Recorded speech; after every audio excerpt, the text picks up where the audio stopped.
Friends, நான் உங்க Vasanthi. Welcome to mummy daddy channel. இன்னைக்கு ஒரு குட்டி மோட்டிவேஷனல் ஸ்டோரி தாங்க பார்க்க போறோம். வாங்க பார்க்கலாம். ஒற்றுமையே பலம். நம்ம கையில இருக்க இந்த 5 விரல்கள் இருக்குல்ல, அந்த 5 விரல்களுக்கும் ஒரு நாள் பயங்கரமா ஒரு சண்டை வந்துச்சான், ஒரு ஆர்கியூமெண்ட் போச்சான். அதுல அந்த சுண்டு விரல் சொல்லிச்சான், நான் தான் நம்ம 5 பேர்த்திலேயே ரொம்ப சிறப்பு வாய்ந்தவன். கையெடுத்து கும்பிடும் போது பாரு, நான் தான் முன்னாடி நிக்கிறேன். எப்பவுமேவும் நான் தான் குட்டியா அழகா அப்படியே ரொம்ப ஒல்லியா இருக்கேன். நான் தான் ரொம்ப அழகானவன். அதனால நான் தான் உங்க எல்லாத்த விட ரொம்ப தனித்தன்மை வாய்ந்தவங்க அப்படின்னு சொல்லி அது சொல்லிச்சான். உடனே அந்த மோதிர விரல் சொல்லிச்சான், விலை உயர்ந்த அந்த மோதிரங்கள் எல்லாத்தையுமே என் கையில போட்டுதான் அழகு பார்ப்பாங்க.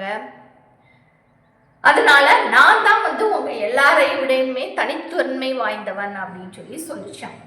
உடனே அந்த நடுவிரல் சொல்லிச்சான், உங்க எல்லாத்தையும் விட நான் தான் உயரத்துல ரொம்ப பெரியவன்.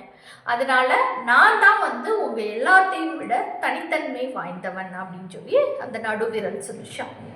உடனே அந்த ஆள்காட்டி விரல் சொல்லிச்சான், நான் தான் ஏதாவது ஒன்று சொல்லித்தரணும் அப்படின்னாலும் நான் தான் அதுல முன்னாடி நிற்பேன். என்னை வச்சுதான் எந்த ஒரு விஷயத்தையும் சொல்லி கொடுப்பாங்க. அதே மாதிரி யாருக்காவது வழி சொல்லணும்னாலும் இல்லை யாரையாவது குறிப்பிட்டு காட்டணும்னாலும் நான் தான் முக்கிய இடம் பெறுவேன். என்னதான் பயன்படுத்துவாங்க. அதனால நான் தான் உங்க எல்லாத்தையும் விட தனித்தன்மை வாய்ந்தவன் அப்படின்னு சொல்லி அந்த ஆள்காட்டி விரல் சொல்லிச்சான். உடனே கட்டை விரல் என்ன இப்படி சண்டை போட்டுக்கிட்டு இருக்கீங்க, நான் கொஞ்ச நேரம் பேசலாமா அப்படின்னு சொல்லி கேட்டுச்சான். உடனே சரி சரி நீ என்ன சொல்றியோ சொல்லு அப்படின்னு சொல்லி மற்ற விரல்கள் எல்லாமே சொல்லிச்சான். உடனே அந்த கட்டை விரல் சொல்லிச்சான், நான் இல்லாம உங்களால எதுவுமே பண்ண முடியாது. ஏதாவது எடுத்து சாப்பிடணும்னாலும் நான் தான் முதல்ல இருப்பேன். அதே மாதிரி ஏதாவது ஒன்று எழுதணும்னாலும் நான் தான் முதல் ஆளா நிற்பேன். அதனால எல்லாத்த விட நான் தான் ரொம்ப அறிவாளியும் கூட, ரொம்ப முக்கியமான ஒரு விரலும் கூட. அதனால உங்க எல்லாத்த விட நான் தான் தனித்தன்மை வாய்ந்தவன் அப்படின்னு சொல்லி அது சொல்லிச்சான். கொஞ்ச நேரம் பொறுமையா இருந்துட்டு ஒரு சாமி கிட்ட போய் உங்களோட ஆர்குமெண்ட் எல்லாத்தையும் சொன்னாங்களாம். இங்க 5 விரல்கள்ல நாங்கள்ல யாரு பெரியவன் நீங்க சொல்லுங்க சாமி அப்படின்னு சொல்லி கேட்டுச்சுக்கலாம். உடனே சாமி சொன்னாங்களாம், நீங்க 5 பேருமே தனித்தன்மை வாய்ந்தவர்கள் தான், திறமையானவர்கள் தான். நீங்க எல்லாருமே ஒரு மனிதனுக்கு மிக மிக மிக மிக முக்கியமானவர்கள் தான். உங்கள யாரு தனித்தன்மை வாய்ந்தவங்க, யாரு பெரியவங்க அப்படின்லாம் சுட்டி காட்டவெல்லாம் முடியாது, குறிப்பிட்டு காட்டெல்லாம் முடியாது. நீங்க எல்லாருமே எல்லாருக்குமே பயன்படுவீங்க. அதெல்லாம் எப்ப சாத்தியமாகும் அப்படின்னா நீங்க எல்லாருமே ஒற்றுமையா இருக்கும் போதுதான்.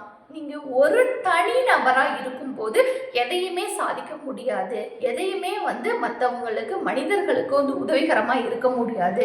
நீங்க ஒன்றை ஒன்று சார்ந்து இருக்கும் போதுதான் மற்றவங்களுக்கு பெரிய உதவிகரமாகவும் தனித்தன்மை மிக்கவர்களாகவும் இருக்கீங்க. அதனால அந்த கட்டை விரல் ஆள்காட்டி விரலையோ அல்லது நடுவிரலையோ அல்லது மோதிர விரலையோ சுண்டு விரலையோ கூட வச்சுக்காம எந்த ஒரு வேலையும் அதனால செய்ய முடியாது. அதே போலதான் மற்ற அனைத்து விரல்களுமே. அதனால எப்பவுமே நீங்கெல்லாம் ஒற்றுமையா இருந்தால் மட்டுமே உங்களுக்கு தனிச்சிறப்பு உண்டு. அதனால நீங்க எல்லாருமே தனிச்சிறப்பு வாய்ந்தவர்கள் தான் சொல்லி சாமி அந்த 5 விரல்களுக்கும் அறிவுரை சொல்லிச்சான். ஆமாங்க, மனிதர்களாகிய நாமளும் இந்த 5 விரல்கள் மாதிரிதான். ஒவ்வொருத்தருக்கும் ஒவ்வொரு குணாதிசயம் இருக்கும், ஒவ்வொருத்தருக்கும் ஒரு தனித்தன்மைகள் இருக்கும், ஒவ்வொருத்தருக்கும் மனப்பான்மைகள் வேறாயிருக்கும். ஆனா நம்ம எல்லாமே எப்போ ஒற்றுமையா இருக்கிறோமோ அப்பதான் எந்த ஒரு செயலையுமே வெற்றிகரமா செய்து முடிக்க முடியும். இந்த விரல்கள் மாதிரி தான் மனிதர்களும் அவங்களோட எண்ணங்கள் எல்லாமே உருவத்துல எல்லாத்துலேயும் வேறுபாடுகள் இருந்தாலும் ஒற்றுமையா செயல்பட்டோம் அப்படின்னா எல்லாத்தையுமே தன் வசம் ஆக்க முடியும். அதனால எப்பவுமே ஒற்றுமையே பலம். அதைத்தான் இந்த கதை நமக்கு உணர்த்துது. ஓகே, இந்த கதை உங்களுக்கு பிடிச்சிருக்குன்னு நினைக்கிறேன். என்னோட சேனல் லைக் பண்ணுங்க, ஷேர் பண்ணுங்க, சப்ஸ்கிரைப் பண்ணுங்க. Okay, thank you.